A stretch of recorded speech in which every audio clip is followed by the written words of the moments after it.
Life is hectic, demanding, and doesn't stop. When honest with ourselves, we must confess we often don't know what the hell we're doing. The Larkcast is an ongoing conversation about the inclusive and mischievous nature of God's presence through the lens of all the things that make up this phenomenon we refer to as life.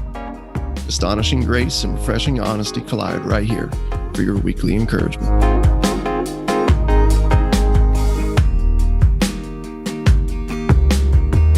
Welcome back to the Larkcast. You're joined by myself, Tony, and Jameson. What's up, Jameson? Hey, what's up, Tony?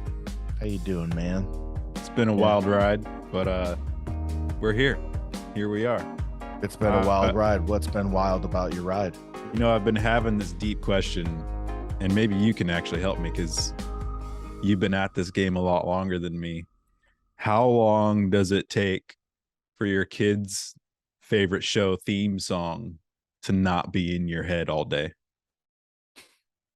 Oh, the dude, Paw Patrol. I just can't get it out of my head. Yeah, that's actually easy for me because I do a lot of creative work, so photography, videography.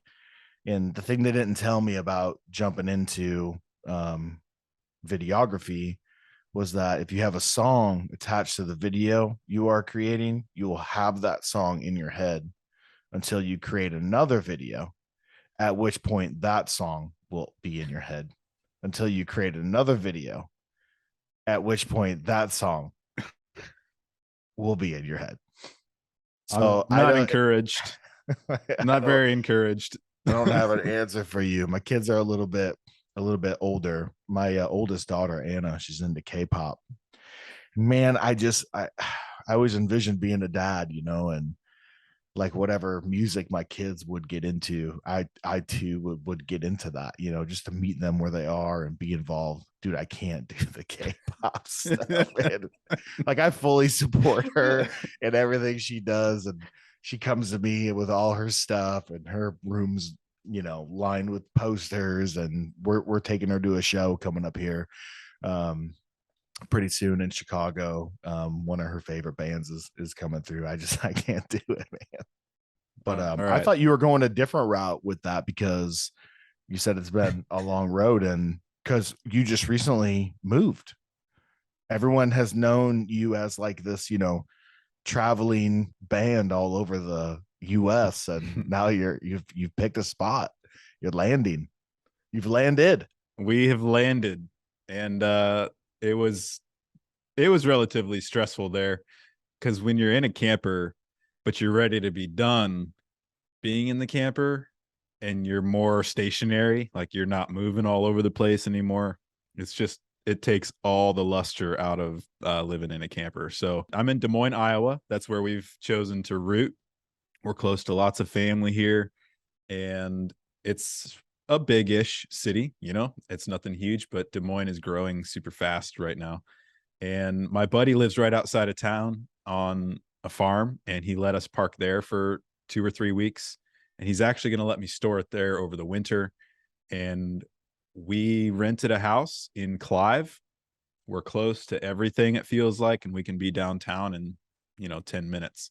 So we're excited to be somewhere where the floor doesn't move when you walk on it, and everybody's got space, and the kids have already just like, they all go their separate directions, whereas before we're all on top of each other, you know. Yeah. So we're feeling really good, and the boys are wrapping up their first ever baseball season, so they got to be on a real baseball team, and we're that's pretty sweet. Yeah, watching your kids play sports or really do anything is a blast, man. That's really cool. And I'm excited about Des Moines for a couple reasons. One is Zombie Burger is there, and Zombie Burger is a horror themed burger spot. All the burgers are named after horror films, and I felt like we should mention that because we're in October, we're in #spooky season, and I know a lot of people around me like live for this time of year. So Zombie Burger's there, and then also a Lark listener who I'm really looking forward to connecting you to, and we've talked about him. Nice. His name's Tim Hall, and they used to live by me, and now they're out there in Des Moines. So hopefully we get some Lark stuff kicking up out that way. So a lot of you are probably wondering, maybe you're wondering, if you know what's going on, you're not wondering, you're not surprised that it's Jameson and I on the Larkcast today, because there's this thing on the national news, you might have seen it. It's called Hurricane Ian, and it leveled Fort Myers, where Russ is from, and a place that I've been visiting, since I met Russ in 2014. Got to meet a lot of people down there, head to a lot of places, eat at a lot of places, local spots, and meet folks like the Chandlers, who are very near and dear to the Lark community. And man, it just has been heartbreaking this past week getting news from Russ and Krista about the damage there, and just the extent of the damage and the people that have been affected by that. So Russ is out because they're limited on power, they're limited on water and food and gas and infrastructure and all that. So they're definitely cell got hit phone hard. signal, and Yep. yeah, They got hit hard, and they're definitely in rebuilding season. So I don't know, Jameson, you've been also chatting with Russ as well. I don't know if you want to fill everybody in, maybe just like on an update, or man, how we can as a community really care for families like the Johnsons and the Chandlers. A couple specific things are just, it has been hard, especially in the first couple of days, for people to find water and food. Like Russ and Krista went to the grocery store, and I mean, shelves were empty, and not even like a few things left here and there, just empty. And Russ told me the other night, he's like, hey, throw up some prayers for us. Me and Blake are going to run to get some gas, and we have to go a ways to do it. And things have gotten crazy, and we don't really feel safe getting gas. And I was like, man, because they have to have gas to run their generator, to have electricity, to cook, to charge your phone, to do all the things. And that was a reality check for me. I was like, man, it's real down there right now, and it's hard to find what you need. That's something we can be praying for the Johnsons and their friends and their neighbors and the Chandlers. But Krista has found a lot of support, and she's been reposting everything she can about, hey, here's where the free water is. Here's where they're doing this and that. And she and Russ put together a big beans and rice thing that they invited folks to that needed a place to get food and water on, I think, Saturday night. Yeah. So let's just pray for energy for them as they keep doing that, and wisdom to find the stuff that's needed. They're great sharers. They always have been. And so it's really cool to see their opportunity to just take care of their friends, take care of their neighbors. And you can know they're doing that. And if you want to help them out, we've got Krista's Venmo. It's up at the top of our Instagram account on the home page, but I'll read it to you here. It's at Krista, CHRISTA Johnson, JOHNSON -63863. We'll put that in the show notes. It's on our Instagram account. Quite the Venmo handle there, Krista. Yeah, it's a serious handle. But they would love any support that you can help with. Thankfully, the damages on their house were not extreme. Right. I mean, they're significant, but the house is okay. The only water damage was on their porch and not inside. So they're probably looking at $4,000 to $5,000 in repairs on their house and stuff. At this point, at least. And otherwise, they're doing okay. Everyone's hanging out at home, and they're going back and forth to Blake's house too, because that's where they stayed. It was a much safer spot. Yeah, they were able to get inland to Blake's spot, and he's got a bunch of structures that could keep all their stuff taken care of. But man, it's pretty sad watching those pictures and those videos. Like, I was messaging Vicky, and they own an insurance company, and she said that, man, some of our employees just lost everything. Even the crew at 1025, Russ was just mentioning, just people we know by name, since going down there, and just people lost everything. So please keep those folks in your prayers. And yes, any little bit helps. I would encourage you to go ahead and send them a little love by way of cash money through the Venmo. Don't be shy. Okay, so we are going to take a pause from the Gospel of John, obviously with the break here and A bit of, tragedy kind of hitting, just the Lark team by way of this hurricane. And we're going to kind of do like I don't know what you would call it, almost like a mailbag kind of a discussion. We interact with you guys quite a bit. And we're always really encouraged when we get engagement and when we get questions and when we get feedback. And we get this one type of email, comment, question, call quite a bit. And so, Jameson, I'm going to let you introduce this conversation we're going to have today, not in an exhaustive way, but just touch on it just because it's so common. Yeah, go ahead, man. I get this question a lot in person, especially, and I know Russ does and you do, Tony, as well, because one of the things that we talk about all of the time is grace, and we often refer to it as scandalous or reckless grace.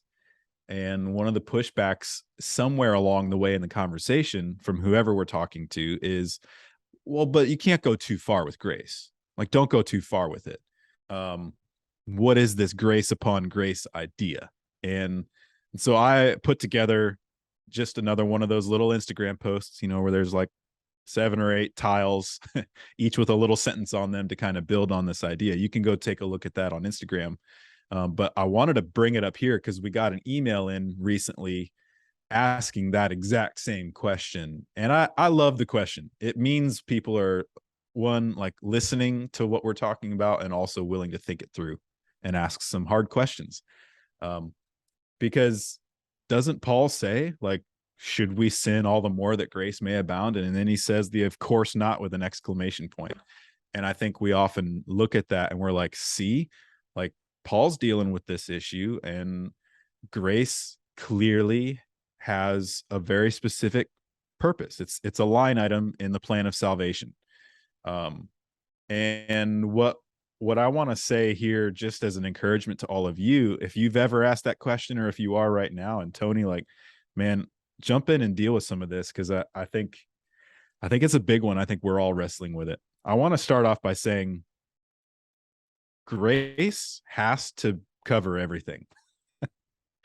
If it doesn't cover everything, well, I would hesitate to call it grace. And I think most specifically what I'm saying is we often turn grace into a starting point as the thing that's going to motivate the change that's needed. Okay. So essentially, when you think about it that way, you're thinking about grace through the lens of religion, which doesn't work. Like, these are two incompatible subjects.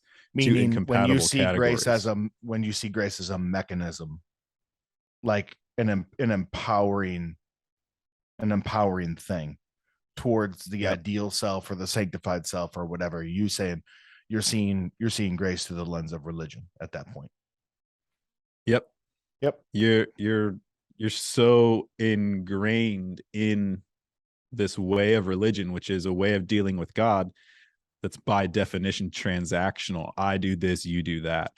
And it's also by definition not covenantal. Grace is covenantal. Grace is something God said, I'm going to do this regardless. Yeah. I've covered all of it. And I think that's a really important thing to consider when you're asking the question, well, what if I go too far? Like, am I giving too much permission? Are they just going to go and sin and sin and sin and use it as grace as a license to go ahead and just, my favorite way you guys say it on the Larkcast is kick dogs on the weekend. I'm like, how many people do you know that do that? Yeah. And I think an honest question to deal with, if that's what you think, is, who have you ever met that has done that? If you've proclaimed to somebody, you should go and fix this thing that's wrong with your life, how well did that work? And in comparison, if you told the same person instead, you are held by a love that will never let you go, like, tell me which one of those actually ended up at some later date, causing an effectual change in their life. I think the proclamation of "you're held" is the only one that ever actually leads to the kind of change that we're all longing for and looking for even. But it's backwards, because we get into this scandalous grace stuff and we hear the proclamation of the forgiveness of sins and we're like, whoa, that's true for me. That, like, I better put that to work. I better use that grace to change my life. And here's the thing: if you've read Romans, you hear Paul saying over and over again, and especially in Romans 5 and 6, no. It's not about you becoming righteous with this new tool I've handed you for your tool belt. It's that I've made you righteous. Mm-hmm. You are no longer a sinner. Period. Yeah. It's I understand the sentiment and the fear. I had to work through, similar things. I think one of the first pennies to drop for me in my understanding was that Jesus contends with the righteousness of certain characters, as well as addressing the rebellion. And so if you look into the debate of abusing grace, it's always, well, people are going to abuse grace.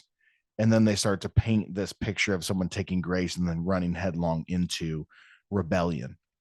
And so you're kind of seeing the very reductionistic view of what the Bible refers to as sin when they talk about, that sin is just breaking, commandments. Sin by definition in the scriptures is unbelief. And our unbelief manifests itself in two different ways: through our own righteousness and our own rebellion.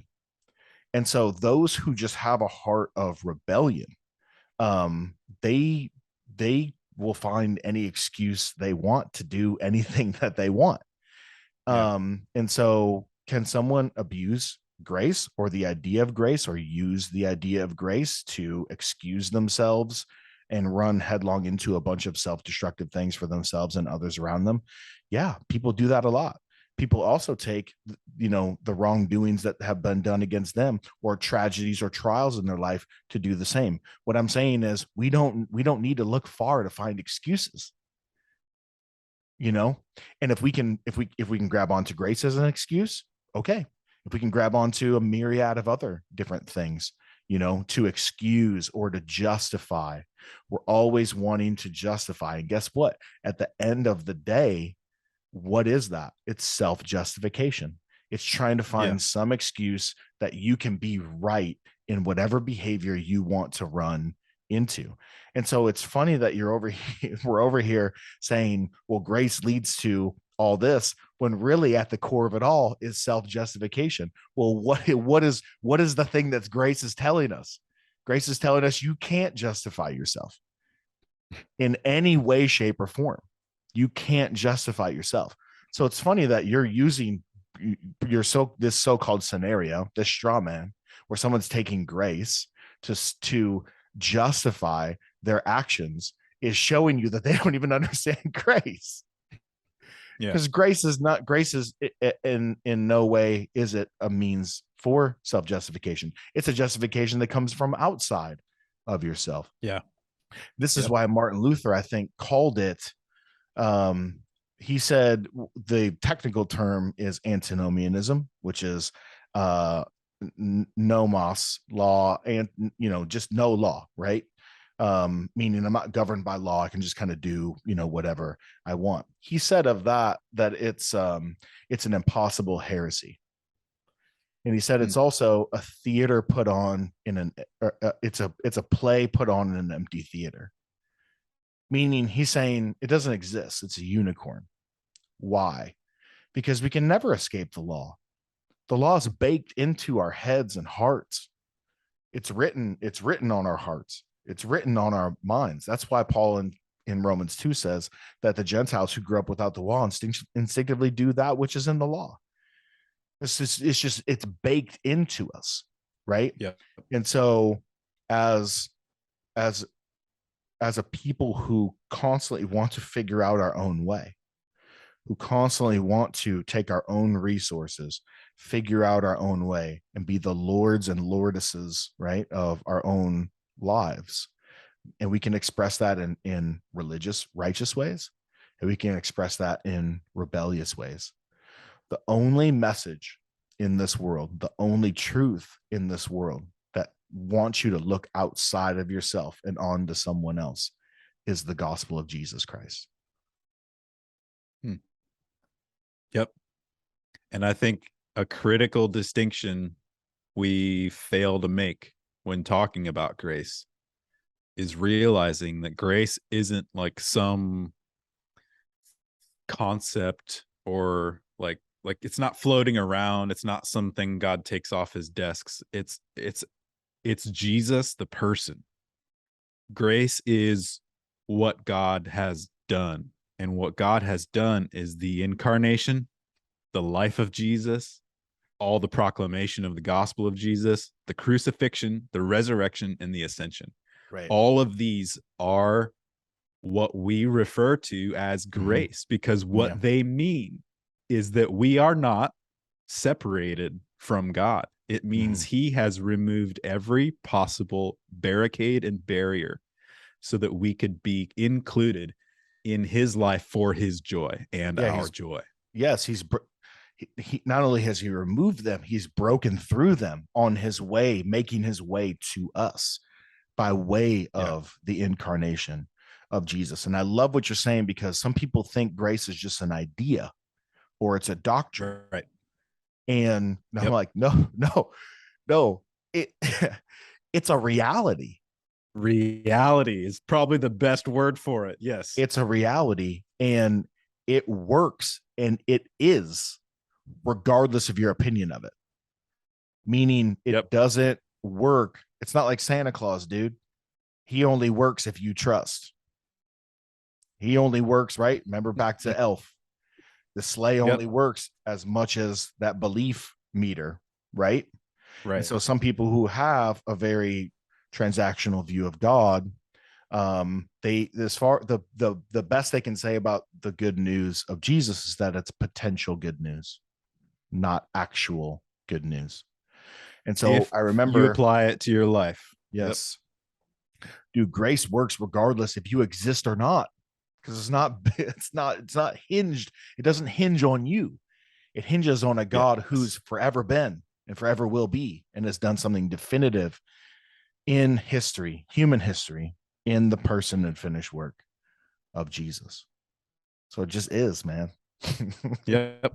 I think, can you abuse it? Yeah. Oh, sure. You could abuse an idea. You can grab onto an idea. You can grab onto a doctrine and use it as an excuse to do a million different things, just like we use a million different excuses to abuse chocolate or Netflix or whatever. It doesn't change the veracity of it, the reality of it, the truth of it, because you can't put Jesus back in a tomb. Right. And if you're going to allow grace to have a ceiling, then what you are doing is tying the validity of the gospel to the virtue of your faithfulness. It doesn't work. That's a hard pill to swallow, man.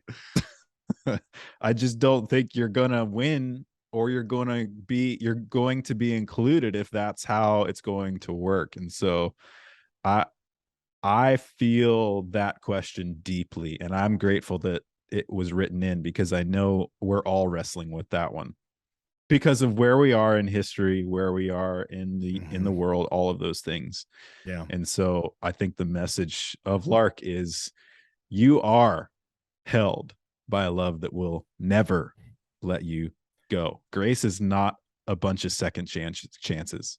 Yeah. Grace is the reality that holds you in existence and that is forever yours. All you can do is accept your acceptance. Yeah. And I think that, faith is not a thing that, makes something untrue true.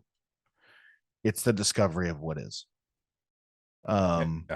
It's the awakening to the grabbing onto, the saying yes to something that is already true.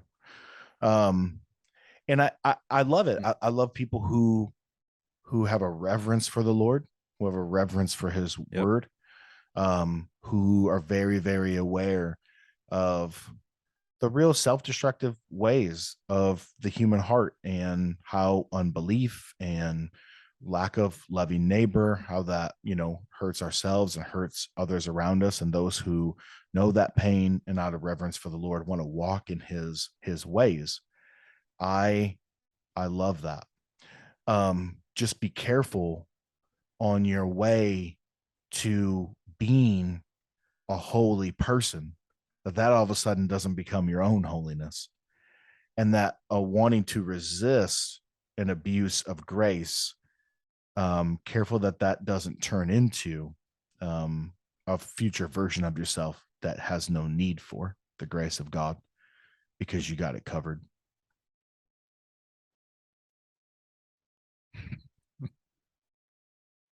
Yep. I'm not adding to that.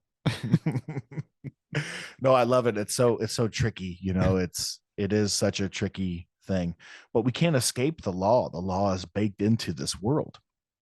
Everywhere I turn, my contracts I sign with clients that I serve, they're not covenants. They're certainly not one-way covenants like the one God established with the world in his son. The one that was spoken of in the covenant that God made with Abraham back when he put him to sleep and cut all the animals in half and then passed through it by himself without a partner, just by himself. And he made a promise. He made a promise to Abraham that he would make him the father of a great many of people that would outnumber the stars in the sky and the grains of sand on the sea, through a seed, through one who was to come. And that wasn't a partnership. It wasn't a contract. It was a covenant. It was a promise that God made from himself, by himself, for himself, through himself, to himself. And, he's going to cover, all of it. Yes. So the world doesn't work that way.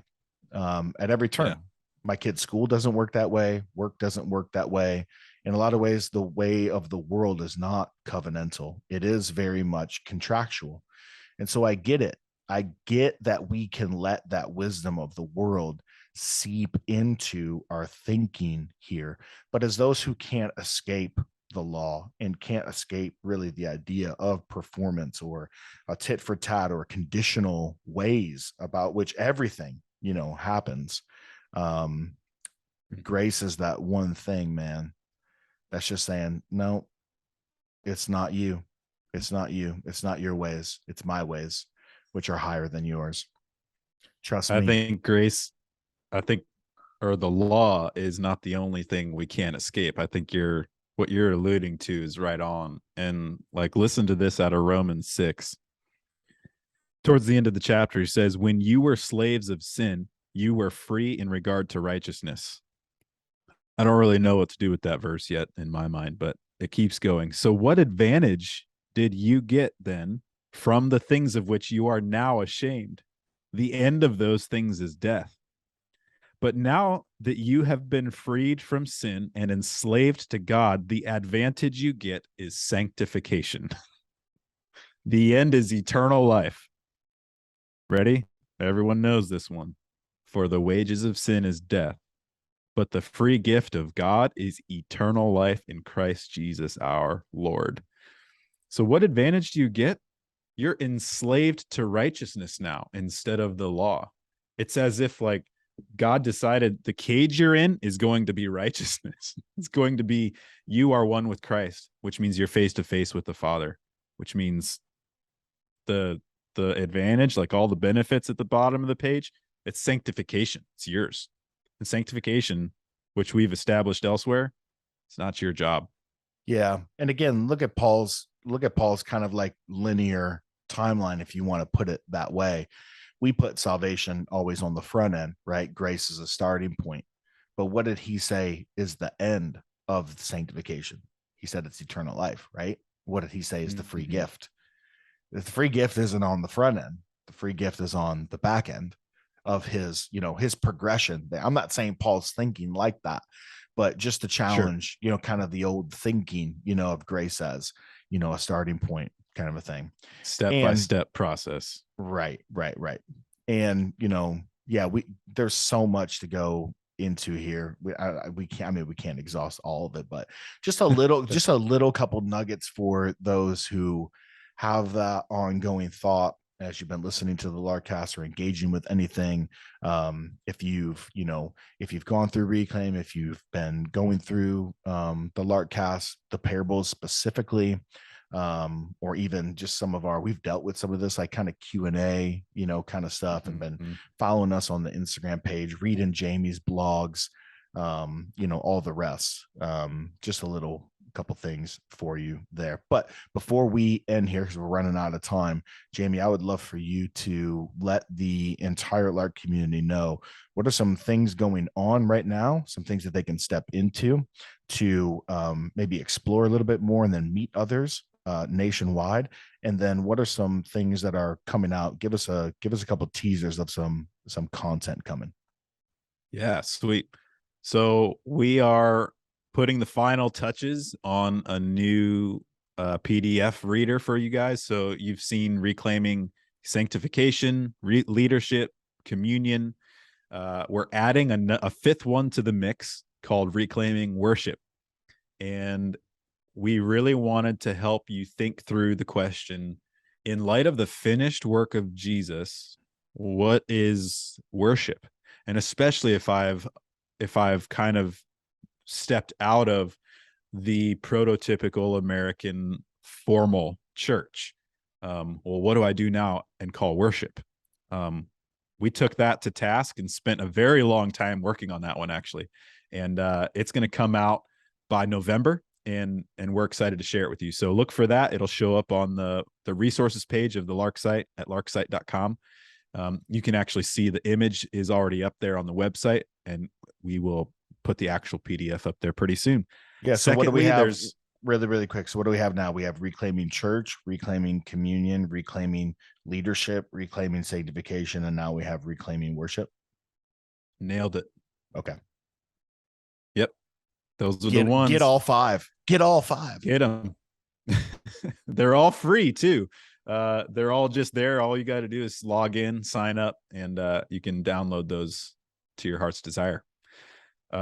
We also are launching this month our cohorts. So you've seen the book called Reclaim that Russ and Tony wrote, where we just unpack the ministry of the church. We unpack grace and what that looks like in real life.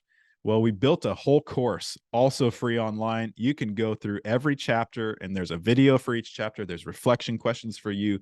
There are scripture references for you. And there's even a pairing of the Larkcast and the blog for every single chapter of Reclaim. Again, that's all free. You go to larksite.com and set up an account.